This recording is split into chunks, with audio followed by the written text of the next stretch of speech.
The Stork Club, Manhattan, February 18, 1946, 11:47 p.m. When Bumpy Johnson walked through those mahogany doors into the VIP room, 6 pairs of eyes turned toward him like wolves spotting prey. Lucky Luciano sat at the head of the table, flanked by Frank Costello and Albert Anastasia, men whose names were whispered in fear across every borough of New York.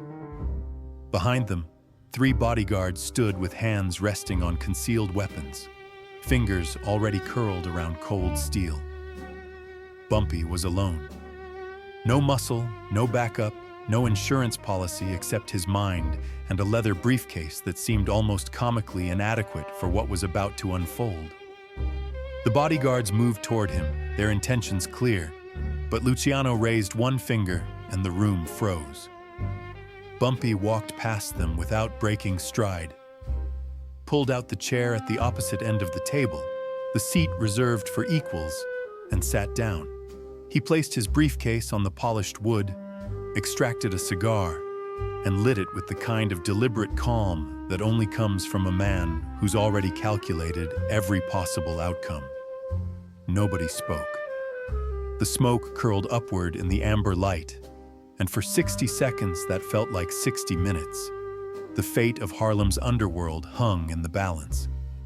What Bumpy said next would either forge an alliance that redefined organized crime in America or ignite a war that would drown New York in blood. To understand how one black man ended up in a room with the most dangerous Italians in the country, sitting across from the architect of the modern mafia without fear, you need to understand who Bumpy Johnson really was. This wasn't some street corner hustler who got lucky. This was a strategist who'd been playing chess while everyone else was playing checkers. A man who'd turned Harlem into his personal kingdom, not through violence alone, but through something far more powerful: absolute control through respect and intelligence. February 1946, World War II had just ended, and America was drunk on victory. Soldiers were coming home to ticker tape parades and factory jobs. But in the smoke-filled back rooms of New York City, a different kind of war was being waged. One fought not with tanks and bombers, but with ledgers, bullets, and backroom deals. Lucky Luciano, the man who'd modernized the mafia and turned it from a collection of violent street gangs into a sophisticated criminal corporation, had just walked out of Dannemora prison after serving 9 years.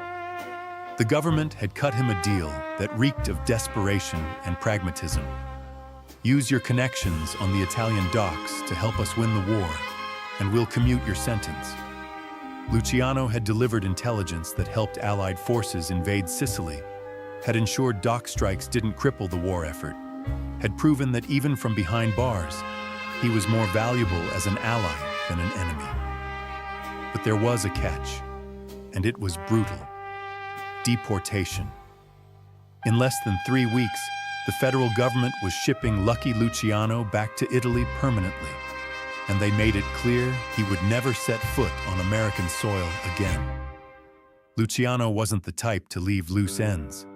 The 5 families were in order. Frank Costello was running the Luciano family in his absence, maintaining the political connections and legitimate business fronts that kept the money flowing clean. Vito Genovese was scheming from Italy, already plotting his eventual rise. Albert Anastasia controlled the docks with an iron fist and a body count that would make most serial killers look like amateurs. The gambling operations in New Jersey were locked down. The unions were cooperative. The politicians were bought. Everything was perfectly aligned except for one glaring problem that kept Luciano awake at night: Harlem. The numbers racket, the illegal lottery that turned nickels and dimes from working-class blacks into millions of dollars every week, was booming in Harlem like nothing Luciano had ever seen. The math was simple and beautiful. People bet small amounts on 3-digit numbers, and the house paid out at 600-to-1 odds on a game that was actually 1,000-to-1 against. The margins were obscene, the customer base was loyal, and the operation was distributed across hundreds of street-level runners that made it nearly impossible to shut down. The Italians had tried before. Back in 1935, Dutch Schultz, a violent, unpredictable psychopath who thought muscle could solve any problem, had muscled his way into Harlem's numbers game. He'd brought guns, threats, and the kind of crude intimidation tactics that worked in the Irish and Jewish neighborhoods downtown. But Schultz had made a fatal miscalculation. He'd underestimated a quiet, impeccably dressed enforcer named Ellsworth Raymond Johnson, a man the streets called Bumpy because of a large bump on the back of his head from a childhood injury. Bumpy didn't meet Schultz's violence with more violence. He met it with strategy.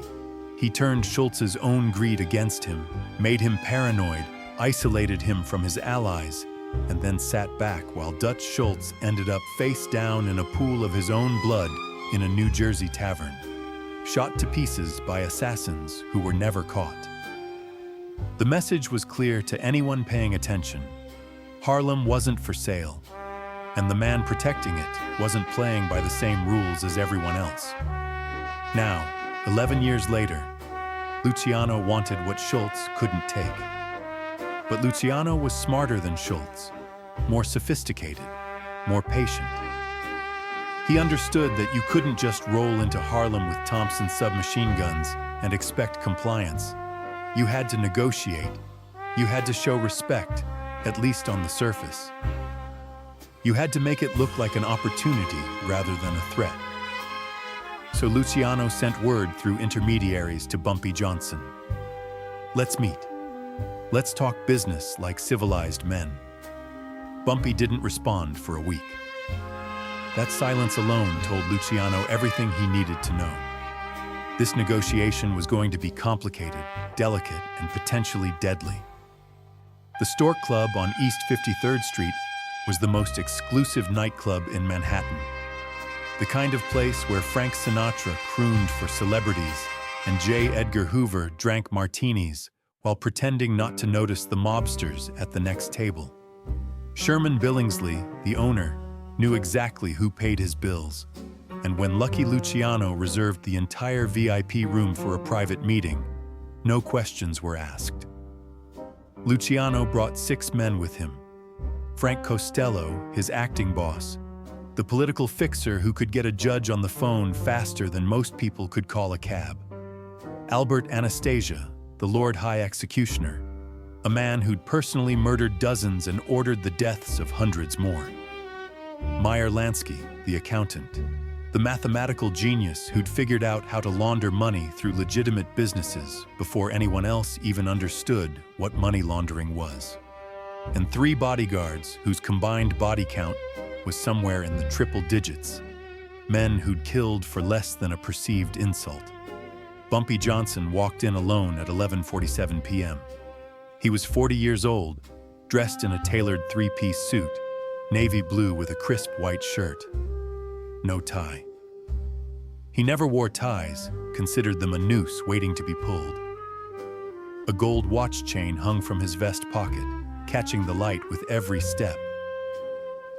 His hair was freshly cut, his shoes polished to a mirror shine that reflected the chandelier above, and in his right hand, he carried a simple leather briefcase that seemed almost absurd given the circumstances. The bodyguards moved toward him instinctively, hands reaching for the weapons concealed beneath their jackets, but Luciano raised one finger and they froze mid-motion like statues. Bumpy walked past them without even a glance, his footsteps echoing on the marble floor with a rhythm that sounded almost musical. Pulled out the chair at the head of the table, the seat usually reserved for the most powerful man in the room, and sat down. He placed his briefcase on the table with a soft thud, then pulled out a cigar and lit it with a wooden match that he struck against the table itself. Nobody moved. Frank Costello's jaw tightened, his eyes narrowing as he calculated whether this was disrespect or dominance. Albert Anastasia's hand drifted toward his waistband, where a .38 revolver waited. Meyer Lansky's fingers drummed softly on the table, his mathematical mind already running probabilities. But Luciano just smiled, a thin, knowing smile, because he recognized exactly what Bumpy was doing. This wasn't disrespect. This was a test, a way of establishing the terms of the conversation before anyone said a word. Bumpy was announcing that he didn't come here as a supplicant begging for mercy. He came as an equal negotiating terms. Luciano took the seat directly across from him, maintaining eye contact. "Mr. Johnson, thank you for coming." Bumpy lit his cigar, took a long drag, and blew smoke toward the ceiling, watching it curl and dissipate. "Mr. Luciano, you wanted to talk, so talk." Luciano folded his hands on the table. His voice was calm, measured, the voice of a man who'd negotiated with presidents and gangsters and knew the subtle difference between the two. "I'm leaving the country in 3 weeks. The feds are shipping me back to Italy, and I'm never coming back. But before I go, I need to make sure New York stays in order. No wars, no chaos, just business running smooth." Bumpy nodded slowly, but said nothing, his face a mask of controlled neutrality. "Harlem is the last piece of the puzzle," Luciano continued. "The numbers racket is making millions every week. My people want in, and I know you've been running things up there since Schultz died. You've got the trust of the community. You've got the infrastructure. You've got the police on your payroll, the politicians in your pocket, and the respect of every runner from 110th Street to the Bronx." He paused, looking Bumpy directly in the eyes. "I'm not here to take what's yours, Bumpy. I'm here to offer you a partnership. You keep running Harlem exactly how you've been running it. We provide protection, investment capital, and connections to legitimate businesses for laundering. In return, we take 40% of the profits. You get to stay independent, but under our umbrella, under our protection." The room was silent except for the faint sound of music drifting up from the club below. Frank Costello leaned forward, watching Bumpy's reaction like a hawk. Meyer Lansky's fingers continued their soft drumming. Albert Anastasia cracked his knuckles, the sound sharp in the quiet. Bumpy took another drag from his cigar, let the smoke fill his lungs, and then asked the only question that mattered. "What happens if I say no?" Luciano's smile didn't waver, but his eyes went cold, the warmth draining out of them like water from a cracked glass. "Then we have a problem, because if you're not with us, you're against us, and nobody survives being against us." It wasn't said with anger. It wasn't said with heat or passion.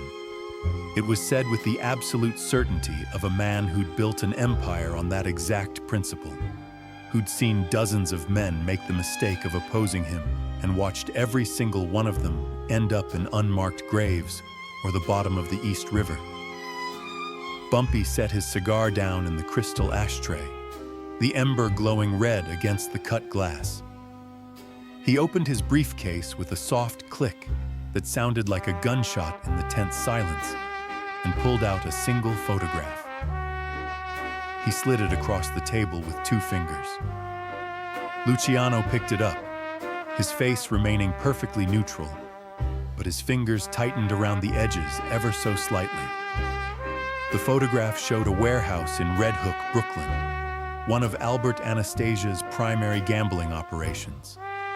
And standing in front of it, shaking hands with a known police captain from the 76th Precinct, was Albert Anastasia himself, his face clearly visible in the afternoon sunlight. "That was taken 3 days ago," Bumpy said quietly, his voice barely above a whisper. "I've got 12 more just like it. Different warehouses, different cops, different members of your organization conducting business in broad daylight." The room went deathly quiet. Frank Costello's hand moved toward his jacket. Albert Anastasia stood up halfway out of his chair, his face flushing red with rage. But Luciano just stared at the photograph, and then at Bumpy, his mind working through the implications. "Are you threatening me?" Luciano asked, his voice dangerously soft. "No," Bumpy said, leaning back in his chair. "I'm showing you respect, because I could have sent these to the district attorney. I could have sent them to the newspapers. I could have burned your whole operation to the ground before you even knew I had them. But I didn't." He leaned forward again. "You came to Harlem asking for a partnership, but a partnership means equals, and what you just offered me wasn't a partnership. It was a takeover with a smile and a handshake." Luciano set the photograph down carefully, as if it might explode. For the first time since Bumpy entered the room, he looked genuinely impressed, the mask slipping just enough to reveal actual respect underneath. "So what do you want?" Bumpy picked up his cigar, took a slow drag, and let the question hang in the air like the smoke above their heads. "You want what Schultz wanted, what every Italian crew that's ever looked at Harlem has wanted: control. But you can't have it. Not because you're not smart enough, not because you're not strong enough or ruthless enough, because Harlem isn't yours to control."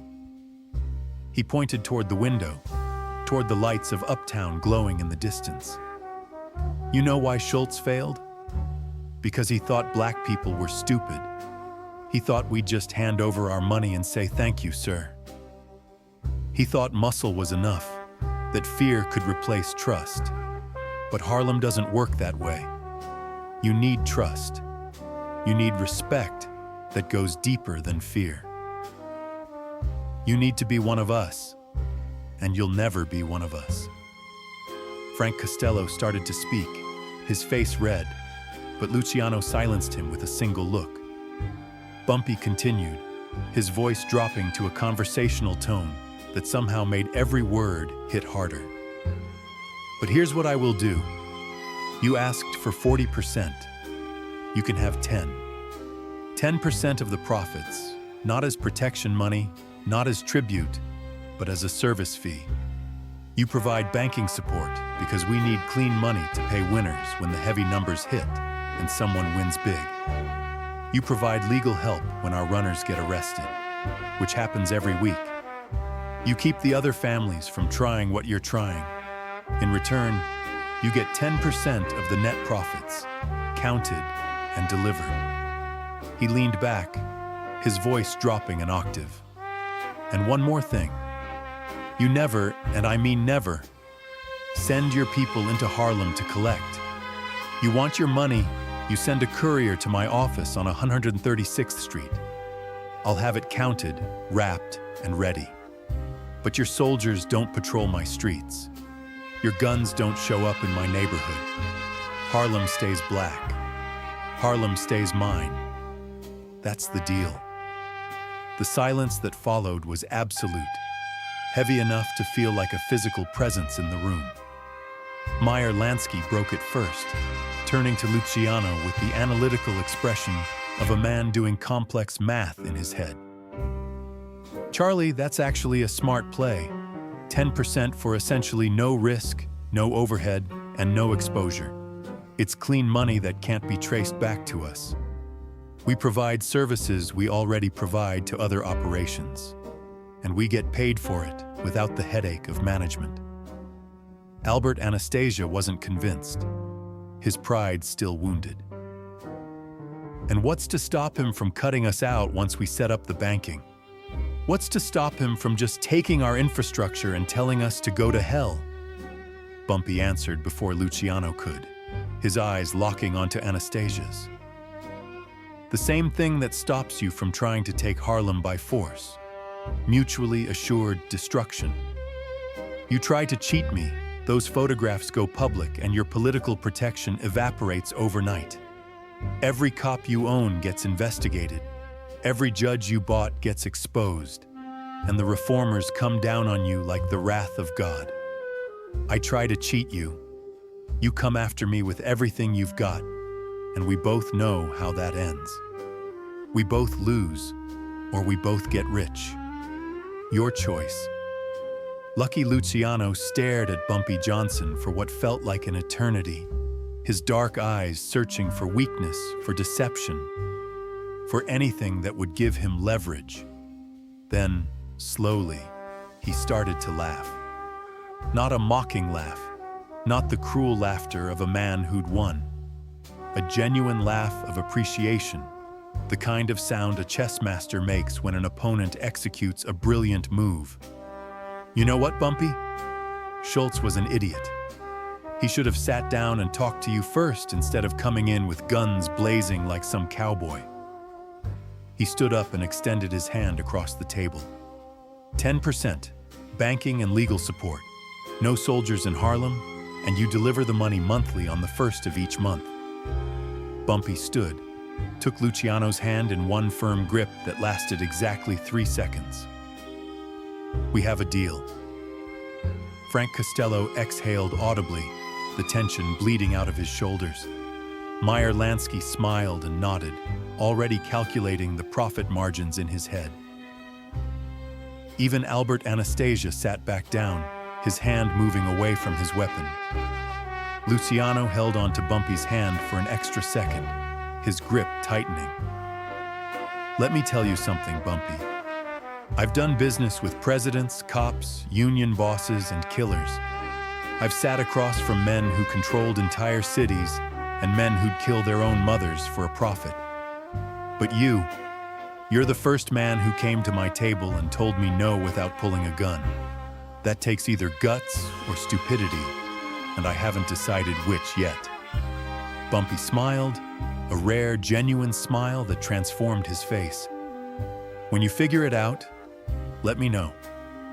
3 weeks later, Lucky Luciano boarded a ship bound for Italy from a New York harbor shrouded in fog. He stood on the deck watching the city disappear into the mist, knowing he would never return to American soil, knowing that the empire he'd built would continue without him. But the deal he made with Bumpy Johnson held for the next 22 years, outlasting both men and becoming the foundation for an unprecedented partnership between Black and Italian organized crime. The numbers racket flourished under Bumpy's management.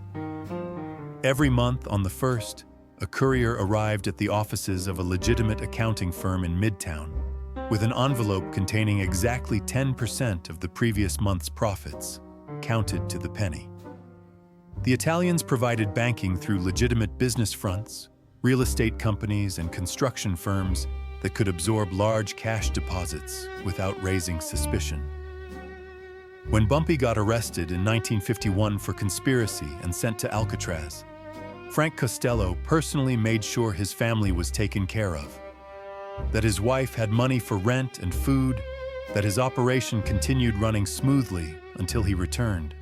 And when Bumpy walked out of prison in 1963, gray at the temples but mind still sharp as a razor, the deal was still intact, still honored by both sides. That meeting at the Stork Club became legend in organized crime circles, whispered about in social clubs from Little Italy to South Philadelphia. Not because of violence, not because of threats or displays of power, but because two men from completely different worlds, separated by race and culture and every social boundary America could construct, sat down and found a way to do business without destroying each other.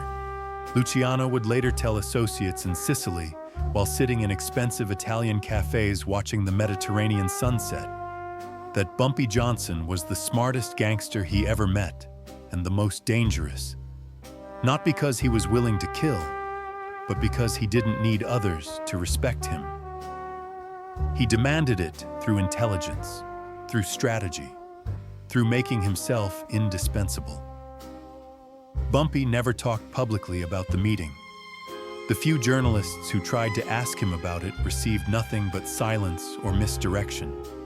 But people close to him, the few he trusted enough to let into his inner circle, said he kept that photograph of Anastasia shaking hands with the corrupt police captain in his office for the rest of his life. framed and hanging on the wall behind his desk. Not as a threat, not as blackmail leverage, but as a reminder of a fundamental truth he'd learned decades earlier on the streets of Harlem. Power isn't about who's willing to pull the trigger first. Real power, the kind that lasts, the kind that builds empires, belongs to the man smart enough not to.